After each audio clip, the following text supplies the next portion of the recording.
O que é que acha? Quais são os pontos paralelos entre 2008 e 2023? Os pontos diferentes? O que é que a move? Boa tarde a todos. De facto, ao chegar aqui, eu lembrei-me precisamente, isso já tinha sido, foi em 2009, quando nós montamos aqui um palco e estávamos uns 4.000 colegas aqui reunidos a apelar ao presidente de então, Cavaco Silva, que interviesse. Há pontos em comum e há pontos diferentes. Há um comum que é extraordinariamente triste. Como é que nós, 15 anos depois, estamos aqui? E faz-me lembrar, foi há poucas semanas que estive num plenário sobre educação com o Filtrinho, ninguém me ouviu dizer isto, junto com outros colegas, mas aquilo também tinha acesso livre, vamos dizer assim, com o Ministro da Educação, e ele falava que estão, neste momento, a corrigir problemas de há muitos anos. Não estão a corrigir problemas, como nós sabemos, mas a questão disto de estarmos há muitos anos é a partir do momento em que, e lembro-me, 2005, nem foi já 2008, foi em 2005 que nós tivemos o primeiro congelamento. Começaram os atropelos. A partir do momento em que começam a criar mecanismos para corrigir o que quer que seja, só têm criado mais e mais injustiças. E agora, 15 anos depois, a situação era aquela que nós já anunciávamos em 2008. Quando me perguntam o que é que me move, eu, se for buscar os meus textos de 2008, se há coisa que insistentemente eu friso, é a questão de que estão a deteriorar a escola pública. E nós estamos precisamente neste momento. Também nos dizem, tiveram este tempo todo a meios adormecidos. Porque é que agora falam? A algum momento a gente tinha que falar, tinha que chegar uma gota d'água. Nós tivemos a troika e tivemos que sossegar porque todos os portugueses estavam sujeitos ao mesmo e também sabemos porque é que estávamos sujeitos a essa situação. Tivemos a pandemia e nós demos um litro também. Agora chega. Agora que mexem novamente na carreira, em que é necessário haver um sentido de mudança, não há. E chega. Já, a algum momento tem que chegar. Aqueles cartazes, os cartazes do nosso descontentamento, para citar um título de um livro, sim, são os cartazes do descontentamento de muitas pessoas que hipocritamente se sentiram indignadas, invocando. Nós sabemos porque é que o primeiro-ministro falou do racismo, a instrumentalização pura, mas depois os outros foram atrás também porque é conveniente, uns por ignorância, outros avançados. E são esses que falam na televisão, porque nós, de facto, temos tido Guinoto, Ricardo, Veronésio, Cortês, o Prudêncio a falar na televisão, mas a maior parte do tempo falam quando? Nos canais das notícias, à meia-noite ou às 11, às vezes de manhã. Agora, quem é que tem tempo de antena no tempo em canal aberto, no momento em que as pessoas estão sentadas a jantar? São aqueles que vieram insultar os professores, nomeadamente, não posso, eu já me estou a desviar um bocado, mas realmente isto ferve-me no sangue. Sou do Norte, vim do Norte, e aqueles colegas que levaram o cartaz são do Norte. Eu podia ter estado lá na régua com eles, não fui, por questões familiares. Nenhum deles é vândalo. Eles são pessoas, de facto, descontentes, esses cartazes do descontentamento. Quantos professores estão ali a empenhar aqueles cartazes e nós os temos encontrado nas nossas manifestações, que andam há anos, de facto, com a casa às costas, que são maltratados dentro da escola, porque esta sociedade que desvaloriza, e a começar pelo governo, que desvaloriza os professores, faz com que os alunos desvalorizem os professores dentro da sala de aula, e os professores são as primeiras vítimas desse tipo de comportamento. Como é que esses professores não vão estar desesperados? Como é que não vão estar agressivos? Porque eu vejo, claro que racismo ninguém vê ali, vejo agressividade, sim senhora, ali um lápis espetado nos olhos, mas a agressividade primeiro é aquela que é virada contra os professores, contra a escola, já chega, mas aí não nos ouvem. Esta hipocrisia geral faz com que isso tenha sido notícia de abertura, mas os professores e as famílias dos professores e o futuro da educação, e é isso que me move desde 2008, é esta noção de que estão a estragar completamente um dos pilares essenciais do nosso país, que é a educação. E aquilo que nós já antevíamos em 2008, e era que o sistema de avaliação e que a ministra Maria de Lourdes tanto salivou e com os seus comentadores agendados, que os professores não querem ser avaliados. E os sacanas, todo mundo é avaliado e os professores não. Eles realmente só têm regalias, só têm férias, não querem ser avaliados, querem transitar automaticamente. Foi isso que foi sendo vendido. E esta questão de 2008, porque é que surgiu a APED? É uma associação. Nós só tínhamos os sindicatos da plataforma, sabemos como é que eles gerem as coisas.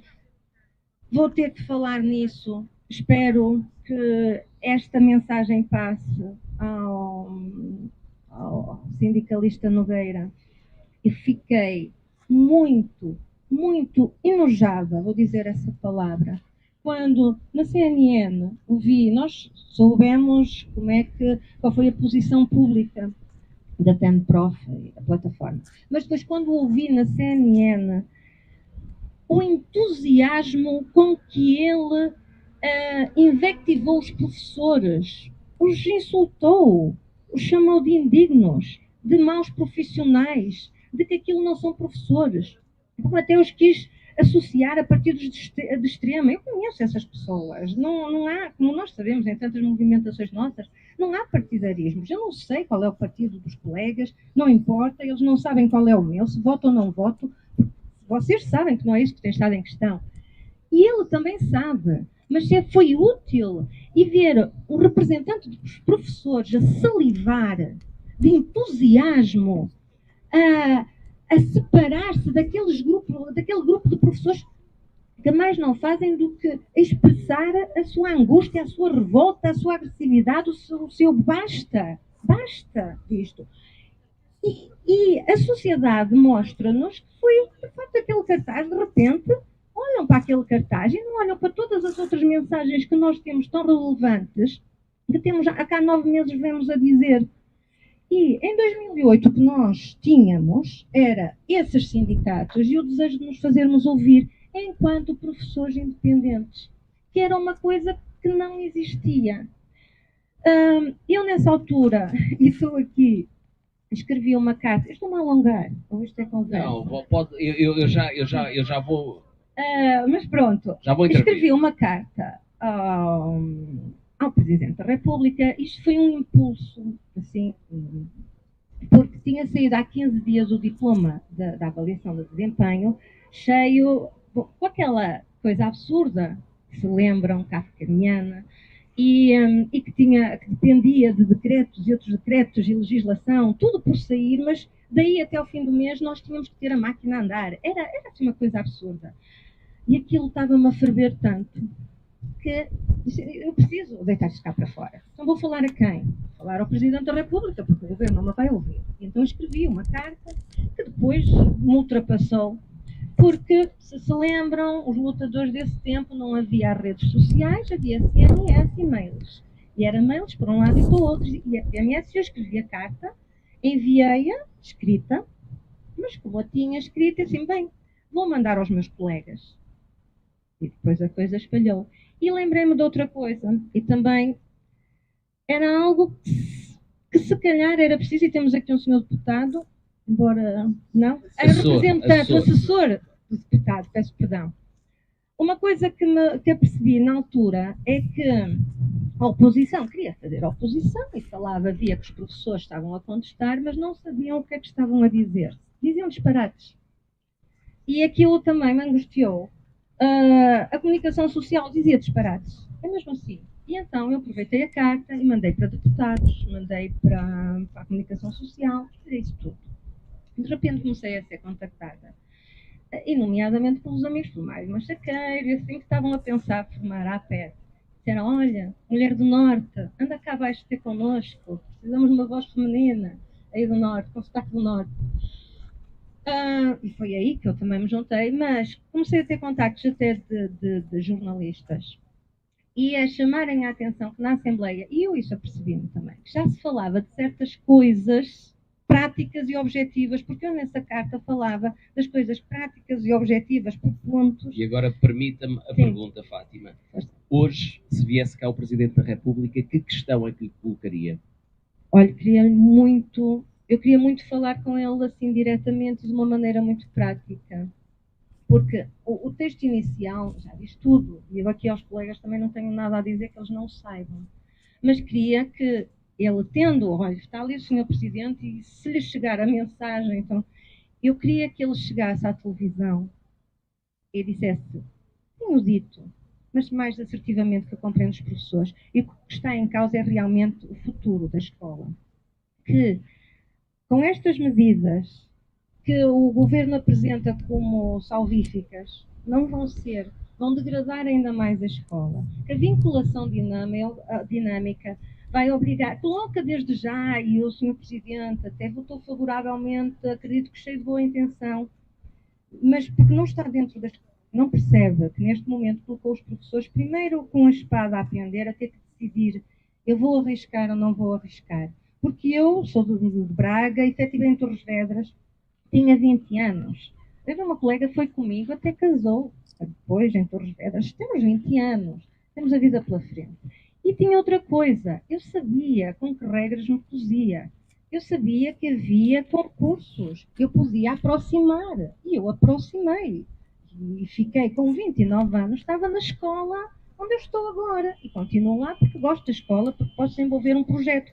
Que é uma coisa que os professores que andam há 15 anos, há 20 anos nas escolas não podem fazer, é saltar de escola para escola. Eu queria que o Sr. Presidente primeiro perguntasse aos portugueses, se dirigisse aos portugueses e dissesse, olhem, se vocês tivessem todos os anos que mudar de empresa, de café, de restaurante, a conhecer colegas novos, a conhecer patrões novos, 5 anos, 10 anos, 15 anos, e ter...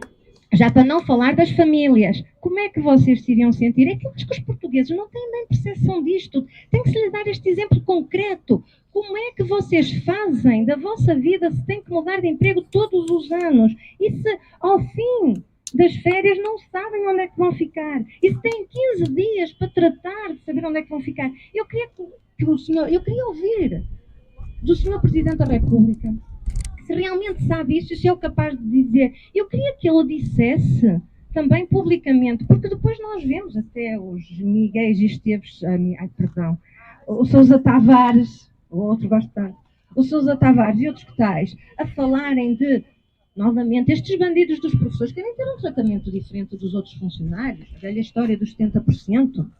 Eu queria que o Sr. Presidente desse este exemplo, porque ele ouve, a mim não me vão ouvir. Olha, você tem a oportunidade de escolher entre 70% do salário mínimo ou 70% do salário do Sr. Primeiro-Ministro. Diga-me o que é que escolhe. Tanto faz, é 70%. É igual. Não é? Muito bom. Eu quero estes exemplos práticos, objetivos, que entrem nos olhos das pessoas. Nós ainda não conseguimos passar a mensagem. Porque eu também acho que se queria... Olha, lembro-me quando foi a minha dita carta que o Pacheco Pereira escreveu numa crónica que ele tinha, acho que até era no sábado, que leu a carta, tem essa crónica dele, e a dizer, ouço falar da luta dos professores e começo a salivar pavlovianamente. Acho que acontece isso, já está tudo cheio de ouvir falar de professores e luta de professores, mas não vão ao âmago. Porquê que os professores reclamam? Qual é o problema? O que é que está ali? E depois ele leu a carta e disse, eu agora compreendi, e isto é grave. Ele teve essa seriedade, essa honestidade, porque vemos outros que considero que não devem ser ignorantes, portanto, eles percebem bem o que está em causa.